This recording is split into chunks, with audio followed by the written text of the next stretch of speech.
Hi friends, shine on me part 13 start చేద్దామా? ఈ scene చూస్తే మనకి చాలా క్యూట్ గా అనిపిస్తుంది. లిన్ యూసెన్ మరియు నీషన్ మధ్య ఉన్న కెమిస్ట్రీ నెక్స్ట్ లెవెల్లో ఉంటుంది. లిన్ యూసెన్ చిన్న పిల్లాడిలా అలుగుతూ కంప్లైంట్ చేస్తుంటాడు. ఏంటి లాస్ట్ 2 days నుంచి ఫ్రెండ్స్ ఫ్రెండ్స్ అని తిరిగి నన్ను అస్సలు పట్టించుకోవట్లేదు, నన్ను డిచ్ చేసావు కదా అంటాడు. దానికి నీషన్ నవ్వుతూ, పాపం వాళ్ళకి ఇన్నాళ్ళు నా గురించి నీ గురించి ఏమీ తెలియదు కదా, అందుకే టైం స్పెండ్ చేసి వాళ్ళని కూల్ చేశాను. అయినా రేపు నీ కోసమే కదా నేను షాంఘై వస్తున్నది, ఆ అకాడమిక్ సెలూన్ కోసం. నేను ఎంత డివోటెడ్ గర్ల్ ఫ్రెండ్ చూడు అని కవర్ చేస్తుంది. నిజానికి నీషన్ ప్లాన్ ఏంటంటే లిన్ మీటింగ్ లో ఉన్నప్పుడు తను తన ఫ్రెండ్ తో కలిసి కాసేపు టైం స్పెండ్ చేయొచ్చు అని. కానీ లిన్ మాత్రం రొమాంటిక్ మోడ్ లో ఉంటాడు. సరే అదంతా పక్కన పెట్టు, మనం బయటికి వెళ్దాం పదా, అక్కడ కొన్ని స్ట్రేట్ డాగ్స్ ఉన్నాయి, వాటి కళ్ళు సేమ్ నీ కళ్ళలాగే ఉంటాయి, నీ లాంగ్ లాస్టింగ్ సిస్టర్స్ ఏమో చూద్దామని జోక్ చేస్తూ ఆమెని బయటకు తీసుకెళ్తాడు. కానీ కామెడీ ఏంటంటే లిన్ ఎంత ఎక్సైట్ అయ్యి తీసుకెళ్తే ఆ పిల్లులు లిన్ ని చూడగానే భయపడి పారిపోతాయి. పాపం లిన్ ఫేస్ మారిపోతుంది. నిషాన్ ఏమో చాలా నవ్వుతుంది. సీన్ కట్ చేస్తే డిన్నర్ టైం. ఇక్కడ మనకి లిన్ యూసెన్ ఎంత గ్రీన్ ఫ్లాగో అర్థమవుతుంది. టేబుల్ మీద చూస్తే నిషాన్ కి ఇష్టమైన హాట్ పాట్ రెడీగా ఉంటుంది. అక్కడ పనిచేసే ఆంటీ ఒక సీక్రెట్ రివీల్ చేస్తుంది. నిషాన్, ఈ లిన్ బాబు సడన్ గా 3 రోజుల క్రితం వచ్చి హాట్ పాట్ కావాలని అడిగాడు. ఇన్నాళ్ళు ఈ ఇంట్లో ఎప్పుడూ హాట్ పాట్ చేసుకోలేదు, కేవలం నీ కోసమే సూపర్ మార్కెట్ కి వెళ్లి కొత్త పాట్ కొనుక్కొచ్చాడు అని చెప్తుంది. అది వినగానే నీషాన్ కి లిన్ మీద ఇంకా లవ్ పెరిగిపోతుంది. తను అడగకుండానే తనకి ఇష్టమైనవి చేస్తున్నాడు అని చాలా స్పెషల్ గా ఫీల్ అవుతుంది. సరిగ్గా అప్పుడే నీషాన్ కి ఒక కాల్ వస్తుంది. కాలేజ్ ఫ్రెండ్ జే కాల్ చేస్తుంది. ఏంటే నీషాన్, రేపు షాంఘై వచ్చి నీ ఫ్రెండ్ ని కలవబోతున్నావంట కదా, కానీ నన్ను మీట్ అవ్వవా? రేపు నా బర్త్డే ఉంది, నువ్వు ఖచ్చితంగా రావాల్సిందేనని డిమాండ్ చేస్తుంది. నీషాన్ కి వేరే ఆప్షన్ లేక సరేనని ఒప్పుకుంటుంది. లిన్ దగ్గరికి వచ్చి ఒక విషయం చెప్తుంది. రేపు నీ మీటింగ్ అయ్యేలోపు నేను ఆ బర్త్డే పార్టీకి వెళ్తానని పర్మిషన్ అడుగుతూనే కొన్ని కండిషన్స్ పెడుతుంది. నేను నీ కోసమే షాంఘై వస్తున్నా కాబట్టి నాకు 5 star సర్వీస్ కావాలి, గంటకి ఒకసారి నాకు మెసేజ్ చేయాలి, మీటింగ్ అవ్వగానే వచ్చి నన్ను పికప్ చేసుకోవాలి, ఓకేనా అని ఆర్డర్ వేస్తుంది. లిన్ యూసెన్ ఫుల్ గా లవ్ లో మునిగిపోయాడు కాబట్టి నువ్వేం చెప్తే అదే madam, I am at your service అని స్మైల్ ఇస్తాడు. వీళ్ళ రొమాన్స్ ఇలా పీక్స్ లో ఉంటుంది. మరొక పక్క ఆఫీస్ లో సీరియస్ అట్మాస్ఫియర్ స్టార్ట్ అవుతుంది. మన జువాన్షు మరియు అతని టీం వీకెండ్ లో చాలా కష్టపడి వర్క్ చేస్తూ ఉంటారు. వాళ్ళ కొలీగ్ కెవిన్ కాఫీ తాగుతూ ఫ్రస్ట్రేషన్ లో ఉంటాడు. బయట జనాలకి మనం పెద్ద బ్యాంక్ లో పనిచేస్తున్నాం, బాగా సంపాదిస్తున్నామని కొల్లు, కానీ వాళ్ళకి తెలియదు మనం డేటింగ్ చేయడానికి కూడా టైం లేక చేస్తున్నామని బాధపడతాడు. అప్పుడు జువాన్షు ఒక సలహా ఇస్తాడు.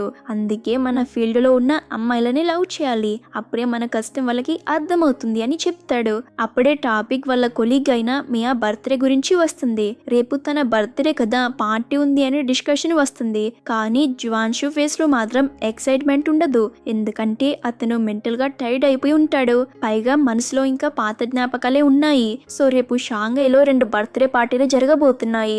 అక్కడే అసలు డ్రామా అంతా స్టార్ట్ అవ్వబోతుంది.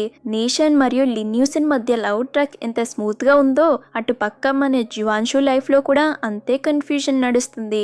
ఆఫీస్ లో ఉన్న వాళ్ళందరూ డిన్నర్ ప్లాన్ గురించి మాట్లాడుకుంటారు. కొలీగ్ కెవిన్ హాస్పిటల్ నుంచి ఇప్పుడే వచ్చాడు కదా, సో వెల్కమ్ బ్యాక్ డిన్నర్, అలాగే తన ఫ్రెండ్ బర్త్డే పార్టీ కూడా ఉంటుంది. జువాన్షు ఫ్రెండ్స్ అడుగుతారు, రే జువాన్స్ నువ్వు వస్తున్నావు కదా అని. దానికి జువాన్స్ స్కూల్ గా ఆల్రెడీ ఓకే చెప్పాను కదరా, నేను వస్తున్నానని అంటాడు. వీళ్ళంతా ఆఫీస్ పాలిటిక్స్ అండ్ ప్రెషర్ లో పడిపోయి ఆ చిన్న గెట్ టుగెదర్ కోసమే వెయిట్ చేస్తుంటారు. సరిగ్గా అప్పుడే జువాన్షుకి తన కాలేజ్ ఫ్రెండ్ అయిన షావా నుంచి కాల్ వస్తుంది. రే జువాన్షు, రేపు జే బర్త్డే కదరా, ఓల్డ్ క్లాస్మేట్స్ అందరూ వస్తున్నారు, నువ్వు కూడా డిన్నర్ కి రారా అని ఇన్వైట్ చేస్తాడు. కానీ ఏం చేస్తాం, జువాన్షుకి ఆల్రెడీ కమిట్మెంట్ ఉంది కదా. అయ్యో ఎంత కోఇన్సిడెన్స్ రా, రేపు మా ఆఫీస్ కోలీగ్ బర్త్డే కూడా ఉంది, నేను వాళ్ళకి మాట ఇచ్చేశాను, రాలేనురా అని చెప్పేస్తాడు. దానికి ఈ ఫ్రెండ్ కొంచెం హార్ట్ అవుతాడు. అబ్బా, కొత్త ఫ్రెండ్స్ దొరకగానే పాత వాళ్ళని మర్చిపోతున్నావురా, అదే నీ గర్ల్ ఫ్రెండ్ బర్త్డే అయితే ఇలాగే చేస్తావా అని ఆట పట్టిస్తాడు. జువాన్స్ నవ్వుతూ కవర్ చేస్తాడు. నీ బర్త్డే అయితే ఖచ్చితంగా వచ్చేవాడినిరా, ఏది ఏమైనా ఆఫీస్ లైఫ్ మనిషిని మార్చేస్తుంది అని ఫిలాసఫీ చెప్తాడు. కాల్ కట్ చేశాక ఆ ఫ్రెండ్ జేకి కాల్ చేసి చెప్తాడు, జువాన్షు రానన్నాడే. వాడికి వేరే ప్లాన్ ఉందంట అని. దానికి తను లోపల కొంచెం హ్యాపీగానే ఫీల్ అవుతుంది. అమ్మయ్యా వాడు రాకపోవడమే మంచిది, నేను ఆల్రెడీ నీషాన్ని పిలిచాను కదా, ఒకవేళ జువాన్షు వస్తే నీషాన్ ఆక్వర్డ్ గా ఫీల్ అవుతుంది, వాళ్ళిద్దరికి పడదు కదా అని మనసులో అనుకుంటుంది. కానీ పైకి మాత్రం కవర్ చేసేస్తుంది. ఇక్కడ తన క్యారెక్టర్ చూస్తే కొంచెం గిల్టీగా ఫీల్ అవుతున్నట్టు అనిపిస్తుంది. ఎందుకంటే కాలేజ్ లో వాళ్ళు నీషాన్కి అంత క్లోజ్ కాదు, కానీ ఇప్పుడు ఎందుకు ఇంత కేర్ చూపిస్తుంది? మేబీ పాత తప్పుల్ని సరిదిద్దుకోవడానికేమో. తర్వాత సీన్ ఒక ఫ్లాష్ బ్యాక్ లేదా ఒక పాత మెమరీలోకి వెళ్తుంది. నీషాన్ మరియు తన రూమ్మేట్ కలిసి డ్రింక్ చేస్తూ మాట్లాడుకుంటూ ఉంటారు. ఇక్కడ నీషాన్ ఫ్రస్ట్రేషన్ చూస్తే పాపం అనిపిస్తుంది. ఏంటే నువ్వు నన్ను డిన్నర్ కని చెప్పి ఇలా దోమలకి ఆహారంగా వేస్తున్నావా ఏంటి? ఇక్కడ దోమలు కుట్టి చచ్చిపోతున్నాను అని చెప్పి నీషాన్ చిరాకు పడుతుంది. అప్పుడు ఆ రూమ్మేట్ డ్రింక్ చేసి చాలా ఎమోషనల్ అయిపోతుంది. నీషాన్ నువ్వు నన్ను ఫేక్ అనుకుంటున్నావా, ఏదో గాసిప్స్ చెప్పే దానిలో చూస్తున్నావా అని అడుగుతుంది. నీషాన్ కూల్ గా నువ్వు తాగి ఉన్నావులే పద వెళ్దామంటుంది. కానీ ఆ అమ్మాయి ఆగదు, తన మనసులో ఉన్నదంతా కక్కేస్తుంది. నీషాన్ నీకు తెలియదు, కాలేజ్ లో అందరూ నీ గురించి మాట్లాడుకునేవారు, నువ్వు లోకల్ కాదు, అయినా హాస్టల్లో ఉండకుండా బయట లగ్జరీగా ఉండేదానివి, నీ గురించి మాకు ఏమీ తెలియదు. కానీ నీ హై స్కూల్ ఫ్రెండ్స్ ఏవేవో చెప్పేవారు, నువ్వు ఎప్పుడూ నీ గురించి చెప్పనే లేదు, మాకు నీకు మధ్య చాలా గ్యాప్ వచ్చేసిందని చెప్తుంది. అంతేకాకుండా జువాన్ష్ విషయం కూడా మాట్లాడుతుంది. నువ్వు జువాన్ష్ వెంట పడ్డ విధానం చాలా ఓవర్ బేరింగ్ గా, చాలా డామినేట్ గా ఉండేది, అందరి ముందు సీన్ క్రియేట్ చేసేదానివని అంటుంది. దానికి నీషాన్ తన ఇంకో స్టోరీ చెప్తుంది.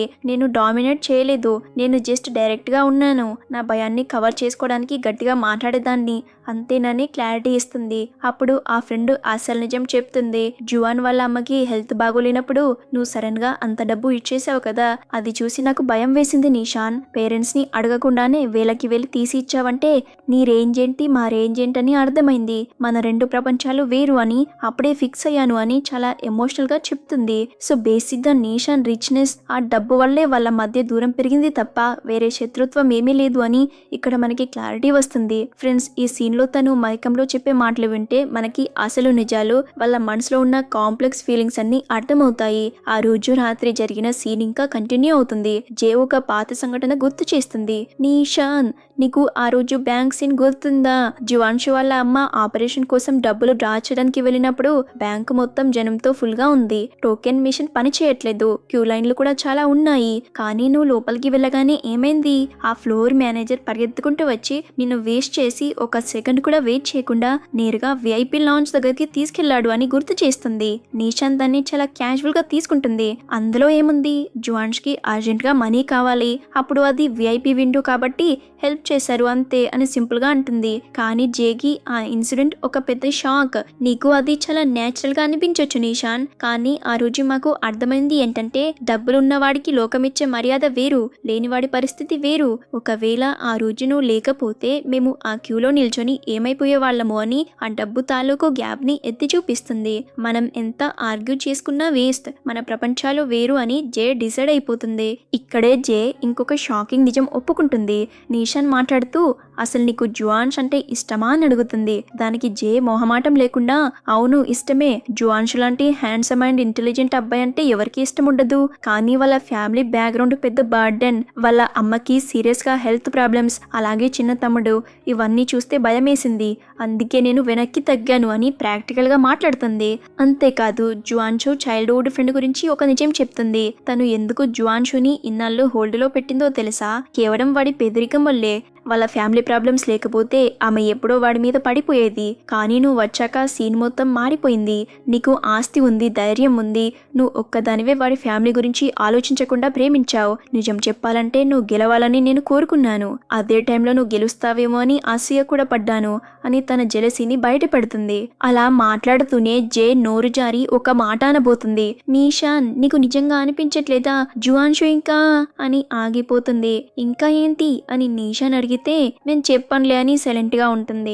మేబీ జువాన్షు ఇంకా నిన్నే ప్రేమిస్తున్నాడని చెప్పబోయి ఆగిపోయి ఉండొచ్చు. నీషాన్ కి ఆ హింట్ అర్థం కాదు, కానీ జే మాత్రం మందు దిగిపోయాక నేను జస్ట్ దాహంగా ఉంది అన్నానంతేనని కవర్ చేస్తుంది. సీన్ కట్ చేస్తే ప్రెజెంట్ డే. లిన్ యూసెన్ నీషాన్ ని షాంఘైలోని ఉడాంట్ రెస్టారెంట్ దగ్గర డ్రాప్ చేసేస్తాడు. హ్యావ్ ఫన్, మళ్ళీ కలుద్దాం అని చెప్పి లిన్ వెళ్ళిపోతాడు.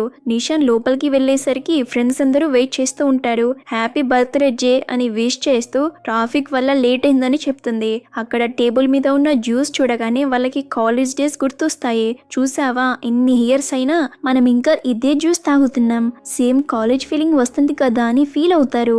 అందరు కలిసి చీర్స్ చెప్పుకుంటూ పార్టీ స్టార్ట్ చేస్తారు. ఇక్కడ మళ్ళీ సీన్ కట్ చేస్తే నేషన్ పార్టీలో చాలా ఎంజాయ్ చేస్తుంటే ఇక్కడ మన హీరో లిన్ యూసెన్ ఆ అకాడమిక్ సెలూన్ కి వెళ్తాడు. ఇది బేసిక్ గా ఒక హై లెవెల్ సైన్స్ కాన్ఫరెన్స్ అన్నమాట. అక్కడ లిన్ కి తన మెంటర్స్ అయిన ప్రొఫెసర్ అలాగే తన హస్బెండ్ ఎలియో కనిపిస్తారు. వాళ్ళని చూడగానే లిన్ ఫేస్ లో ఒక రకమైన రెస్పెక్ట్ అండ్ హ్యాపీనెస్ కనిపిస్తుంది. ఇక్కడ ఎలియో మరియు ప్రొఫెసర్ గురించి ఒక బ్యూటిఫుల్ విషయం తెలుస్తుంది. ఇన్నాళ్ళు వీళ్ళు అమెరికాలో ఉండేవారు, కానీ ఇప్పుడు చైనాకి పర్మనెంట్ గా షిఫ్ట్ అయిపోయారు.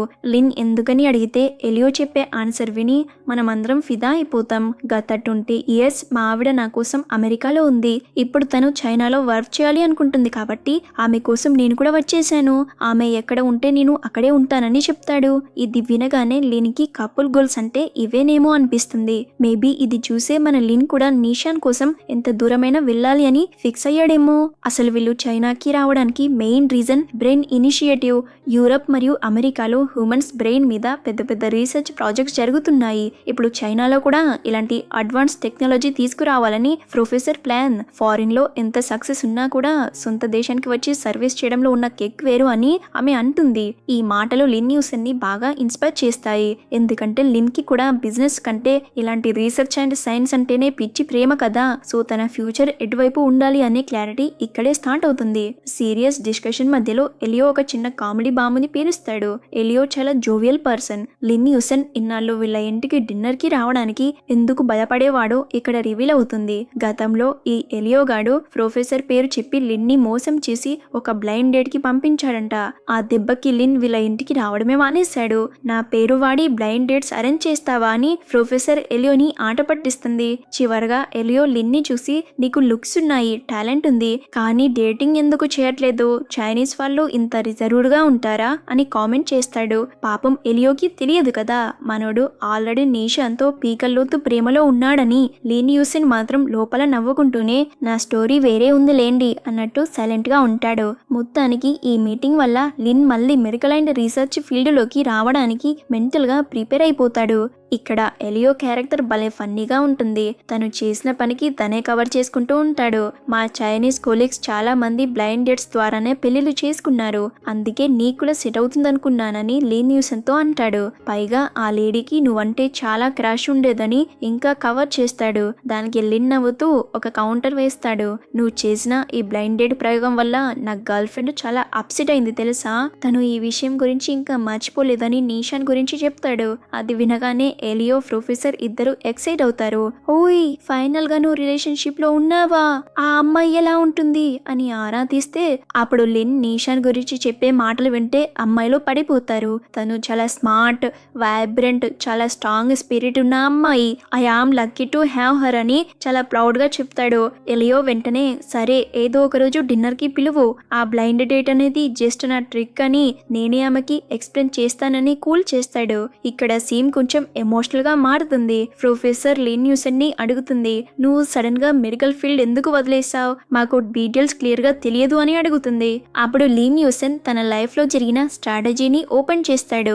ఒక కార్ యాక్సిడెంట్ వల్ల నా లెఫ్ట్ హ్యాండ్ ఇంజురీ అయింది, సర్జరీ చేయడానికి కావలసిన ప్రెసిషన్ గ్రిప్ నాకు పోయింది, అందుకే క్లినికల్ ప్రాక్టీస్ వదిలేయాల్సి వచ్చింది. ఆ టైంలో నేను చాలా డిప్రెషన్ లోకి వెళ్ళాను, ప్రపంచం మీద కోపం వచ్చేసింది, కానీ నా లైఫ్ లోకి వచ్చిన మనుషుల వల్ల ఆ ప్రేమ వల్ల నేను కోలుకున్నాను అని చెప్తాడు. ముఖ్యంగా ఆ చాంగ్బై మౌంటైన్ ఇన్సిడెంట్ ని గుర్తు చేసుకుంటాడు. అక్కడ ఒక పేషెంట్ కి బ్రెయిన్ హెమరేజ్ వస్తే నేను సేవ్ చేశాను, వాడిని సేవ్ చేసే ప్రాసెస్ లో నన్ను నేను సేవ్ చేసుకున్నాను, అందుకే మళ్ళీ నాకు ఇష్టమైన ఈ ఫీల్డ్ లోకి రావాలని డిసైడ్ అయ్యానని చాలా ఎమోషనల్ గా చెప్తాడు. ఇది విన్నాక ప్రొఫెసర్ ఇచ్చిన ఎలివేషన్ మోటివేషన్ నెక్స్ట్ లెవెల్లో ఉంటుంది. తను లిన్ టాలెంట్ గురించి ఒక బంపర్ ఆఫర్ ఇస్తుంది. లిన్, నీ చేతులు సర్జరీ చేయలేకపోవచ్చు, కానీ కానీ నీ బ్రెయిన్ చాలా షార్ప్. సర్జరీ అనేది బ్రెయిన్ కి చేతులకి మధ్య ఉండే ఒక ఆర్ట్. యంగ్ ఏజ్ లో దాన్ని వదిలేయడం కష్టమే, కానీ ఒకవేళ నీ చేతిలో నీ బ్రెయిన్ స్పీడ్ ని అందుకోలేకపోతే మేబీ లైఫ్ నిన్ను పేషెంట్స్ ని సేవ్ చేయడానికి వేరే పాతలోకి తీసుకెళ్తాయేమో. అందుకే నా రీసెర్చ్ టీమ్ లో జాయిన్ అవ్వమని ఇన్వైట్ చేస్తుంది. అంటే డాక్టర్ గా కాకపోయినా సైంటిస్ట్ గా మెడికల్ ఫీల్డ్ ని రూల్ చేయొచ్చు అని ఆమె ఉద్దేశం. ఈ మాటలు లిన్ కి చాలా కాన్ఫిడెన్స్ ని ఇస్తాయి. సీన్ కట్ చేస్తే షాంఘైలో ఫ్రెండ్స్ డిన్నర్ కంప్లీట్ అయిపోతుంది. ఇప్పుడే ఇంటికి వెళ్తే బోర్ కొడుతుంది కదా అని కరోకేకి వెళ్దామని ప్లాన్ చేస్తారు. నీషన్ యాక్చువల్ గా ఆ రోజు నైట్ సోజు వెళ్ళాలి, కానీ ఫ్రెండ్స్ ఫోర్స్ చేయడం వల్ల సరే కాసేపు ఉండి వెళ్తానని ఒప్పుకుంటుంది. దగ్గరలోనే ఒక కరోకే క్లబ్ ని బుక్ చేస్తారు. ఇక్కడే అసల్ ట్విస్ట్ స్టార్ట్ అవుతుంది. ఒక ఫ్రెండ్ జువాన్షుకి కాల్ చేస్తాడు. ఏరా, నీ డిన్నర్ అయిపోయిందా? మేం కరోకేకి వెళ్తున్నాం, నువ్వు వస్తున్నావా అని అడిగితే జువాన్షు ఏమో మియా బర్త్డే పార్టీలో ఉన్నాడు కదా, మూడు బాగలేక లేదురా నేను రాను, ఇక్కడ ఇంకా పార్టీ అవ్వలేదు అని చెప్పేసి ఫోన్ పెట్టేబోతాడు. అప్పుడు ఆ ఫ్రెండ్ అనుకోకుండా ఒక మాట అంటాడు. అయ్యో మిస్ అవుతున్నావారా, గ్రాడ్యుయేషన్ తర్వాత అందరం కలుస్తున్నాం, ఇక్కడ నిషాన్ కూడా ఉంది, నువ్వు ఒక్కరివే మిస్సింగ్ అని క్యాజువల్ గా చెప్పేస్తాడు. ఆ నిషాన్ పేరు వినగానే జువాన్షికి మైండ్ బ్లాంక్ అవుతుంది. ఇన్నాళ్ళు తను ఎవరి కోసమైతే వెయిట్ చేస్తున్నాడో ఆమె అదే సిటీలో తన ఫ్రెండ్స్ తో ఉందని తెలియగానే అతనికి ఒక కొత్త ఆశ చిగురిస్తుంది. ఇందాక రాను అన్నవాడు ఇప్పుడు నిషాన్ కోసం పరిగెత్తుకుంటూ వస్తాడా? అక్కడికి వచ్చి ఏం చేస్తాడు? మనం నెక్స్ట్ ఎపిసోడ్ లో నెక్స్ట్ పార్ట్ లో చూద్దాం. మీరు ఇక్కడి వరకు చూసారంటే లైక్ ఇచ్చి హైప్ ఇవ్వండి. Bye friends.